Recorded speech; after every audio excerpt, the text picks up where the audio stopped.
Hello everyone and welcome back to the Red Path. It's Dara here with another Red Path reviews video, and today we are going to be diving into the freshly revealed Slaughterbound.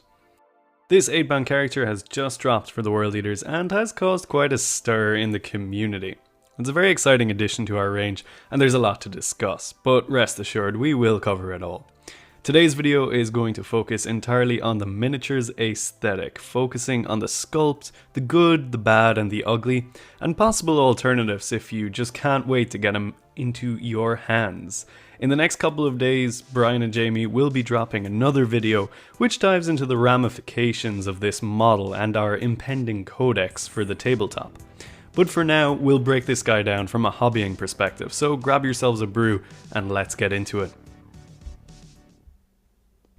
The Slaughterbound is a brand new unit for the World Eaters, representing a champion of Khorne who has eschewed the conventional banquet of 8 bloodletters, which most 8-bound opt for, and instead chosen the Man v Food challenge of ramming an entire bloodthirster into his body. This isn't the first time we've seen World Eaters bite off more than they can chew, as they've previously experimented with containing Khorne's greatest champions within the mighty Lord of Skulls. However, binding such a powerful beast within a single mortal frame is, well, ambitious, to say the least. Let's face it, even within the borders of 40k's propensity for over-the-top lore, this is a bit extreme. The modern era of World Eaters do tend towards the dramatic. We've seen Angron pound a keeper's secrets into the shape of a sword, champions regularly stuffing themselves full of demons, and Khorne himself manifesting into reality to blow up a moon. And now we have the Slaughterbound. Is it too extreme of a concept, even for the 12th Legion? Personally, I think it's a bit rich, but I also don't really mind. Sometimes it's fun just to embrace the ridiculousness of this hobby. But does the model convey that insane lore accurately? Well, let's get into that. We've actually been given a pretty comprehensive set of images and videos of the new Slaughterbound, capturing multiple angles and getting a sense of his overall silhouette. Outwardly, being completely honest, he doesn't look that distinct from a regular 8-bound. He does have 2 head options, one bare-faced, one with a rebreather, and at least 2 options for his overhead crest. There also seems to be some small distinctions which do separate him from the standard 8-bound frame.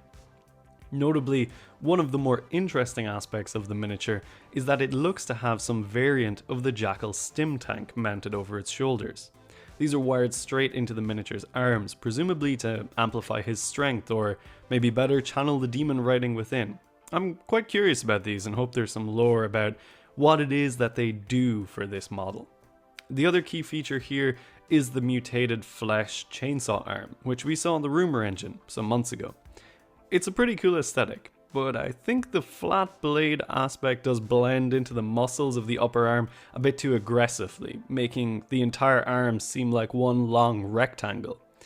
It also doesn't look that much more impressive than the mutated chain fists wielded by the exalted 8-bound, so I wouldn't say that his war gear screams of a warrior who stands above the rest. Another aspect which jumped out to me was the butcher's nails on this miniature. I think they're sculpted far better than the regular 8-bound models and are much closer to how I personally imagine them being based on the lore. I've always thought the 8-bound nails had a weird division where they entered the scalp, seeming almost too uniform, but the Slaughterbound has a much bulkier set of nails which form that metallic dreadlock aesthetic that really marks the World Eaters as being quite unique. But aside from these features, there's not really anything which makes the Slaughterbound stand out from the rest of the regular 8-bound models, which is a bit of a drawback. Yes, he's on a 50mm base, and that does help somewhat, but the model's aesthetic is very close to the 8-bound, with pretty much all the exact same armor cues.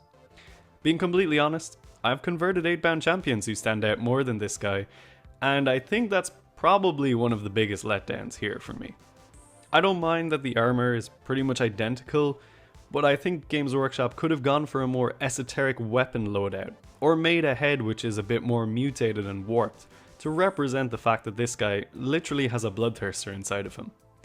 Alternatively, they could have given him vestigial wings or hoofed feet, or brought in other aspects of the bloodthirster miniature into this design. I think If you mounted this guy on a 40mm base and showed him to people who don't play World Eaters, they'd struggle to pick him out from a unit of 8-bound. So while I think that overall, the model is cool, very cool in fact, it does lack an identity that separates it from the unit that it's supposed to be leading.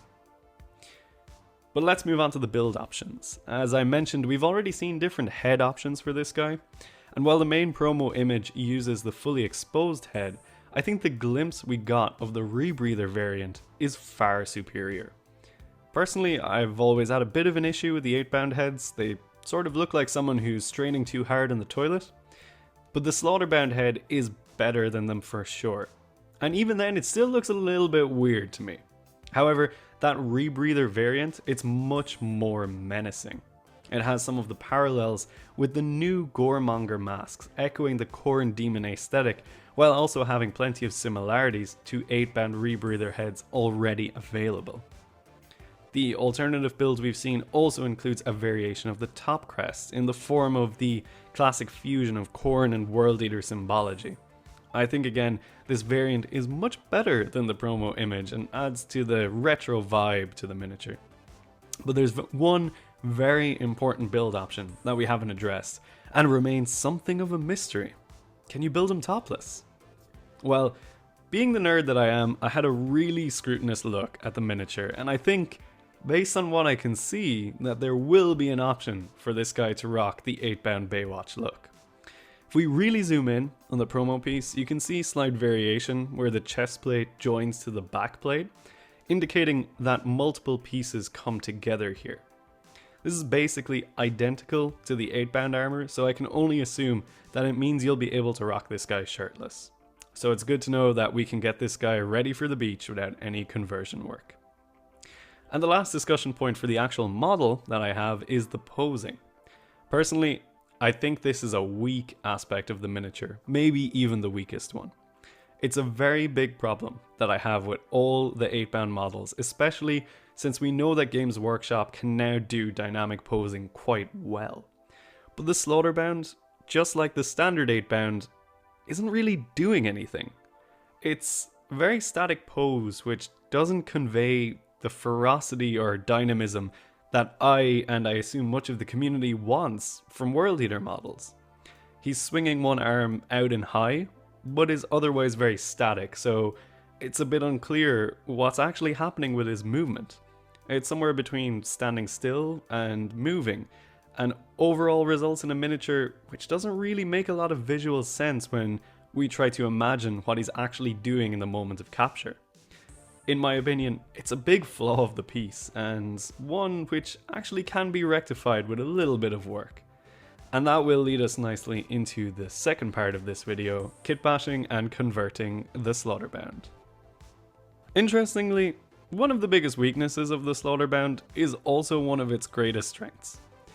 It's so generic that it's incredibly easy to basically do whatever you want to make your own version, provided it fits roughly into that bigger Space Marine aesthetic. I've already been wrapped up in a lot of different discussions around ways to convert the model, kit bashes to make alternative versions, and so on.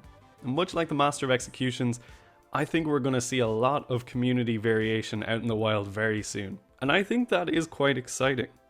40k has, over time, become a little bit less creative when it comes to customization, but I've consistently seen the World Eaters community buck that trend and create very unique versions of existing units. I think the Slaughterbound will be no exception to this rule, and I'm very interested to see what people come up with. Before we move on to talking about possibilities and options, I think it's a good time to announce a fun community event that we're launching on the Red Path Discord. So one of our patrons had the great idea of running a community event focused on converting and kit bashing the Slaughterbound, and I immediately ran with it. So starting from today, you're going to have until April 18th to kit bash or customize a unique Slaughterbound and enter it as part of this event. You can post your entries in the hobby section of our Discord, where I've created a specific forum just for this. All the rules and conditions can be found within there, but I want people to let their imagination run wild. I'm going to be making a hobby video over the next couple of weeks, which runs through the process of converting a Slaughterbound model in an economical way to maximize kit value. And at the end of that video, I'll do a showcase of the top entries from this event. So if you want to see your work shown off on the red path, get building. And if you're not already part of the Discord, check out the link below to join the party and see everyone's entries. But let's return to actually talking about alternative versions of this guy and how we can go about them. So to kick that off, I'll cover what I think is the best value for money, which still gives a visually distinct end result. In this case, you're going to need two kits, the Chaos Space Marine Possessed kit and the 8-bound kit. Both of these kits actually bash together very easily, sharing many of the same connection points and requiring minimal cutting work to be seamless. By mixing these two kits, you'll be able to create a heavily mutated Slaughterbound who looks like he's been taken over by the demons within. Additionally, you'll also be able to build some unique 8-bound, and you should finish up with 6 of these in total and 2 Slaughterbound models, meaning you effectively get 4 units for the price of 2. I'll be diving much deeper into this specific conversion in a hobby-focused video for the Crimson Canvas, so look forward to that in the coming weeks. And if you want to go with something a bit heavier, you could consider doing pretty much the same idea, but substituting the Possessed kit for Chaos Terminators or Cataphractii Terminators. I made a variant of this before for my Entombed, and they were very popular. And personally, I do really like the idea of the Slaughterbound wearing much heavier armor compared to the regular 8-bounds, almost as if it's a component of containing the power of the Bloodthirster within. It would really help make the Slaughterbound visually distinct from the rest of the unit on the tabletop. Now, the kit does require a bit more cutting and sewing to blend with those 8-bound models, but you can check out my previous tutorial on this to get an idea of how to go about it. Another direction is by making the Slaughterbound an almost holy icon, something like an apostle of Khorne. In this case, you could look at kit bashing something like Zarduleak or the Dark Apostle with some 8-bound parts. There's also the Age of Sigmar Slaughter Priests and Deathbringers, which make for brilliant canvases if you're going down this direction. Now, it is a bit of a thematic shift compared to the conventional lore for this guy, but that shouldn't hold you back. Often, if you start going in your own direction, you can come up with some incredibly interesting ideas. And of course, there's loads of other sources for inspiration you can draw upon. The Horus Heresy and Necromunda have amazing sets of miniatures, which I always pull from when I want to make a character stand out. Similarly, the recently revamped Slaves to Darkness have incredible bits that you can harvest for cool weapons and armor. There should really be no limit to your imagination when it comes to creating a unique Slaughterbound. So instead of getting down about the simplicity of this basic sculpt, why not stretch your creativity and come up with something that inspires yourself and others? So on that positive note, let's summarize how we're feeling about this guy. So overall, what do I think about the Slaughterbound? Well, I think it's pretty cool. It's a good addition to our model range. It certainly fits the established aesthetic, but maybe it doesn't go far enough to distinguish itself as a notable character. There's a lot of things I like about this model, and I'll definitely be getting one to make it exactly as it comes in Paint Up, but I think there's also huge scope for creativity here too. We've already seen hundreds, if not thousands, of Mo proxies, so let's channel that energy into a creative, fresh wave of conversions and kit bashes. We've got some time before this guy actually arrives on the shelves, so it's a good opportunity to get ahead of the curve and have some custom Slaughterbound models ready to hit the table as soon as we get rules for him. And what better way to show off your skills than hopping into our community event on Discord and inspiring us all with your own build. I'm really looking forward to seeing what you all come up with. But for now, let's close out this quick review. As I mentioned, Jamie and Brian will be diving into the meaty rules ramifications of this model and our codex over the next couple of days, and it's going to be great, so look forward to that. If you enjoy our content and want to ensure that I can actually get the Slaughterbound when he releases, please consider becoming a patron. You'll get access to private channels within our Discord, which are focused on either competitive or hobby guidance from myself and the boys.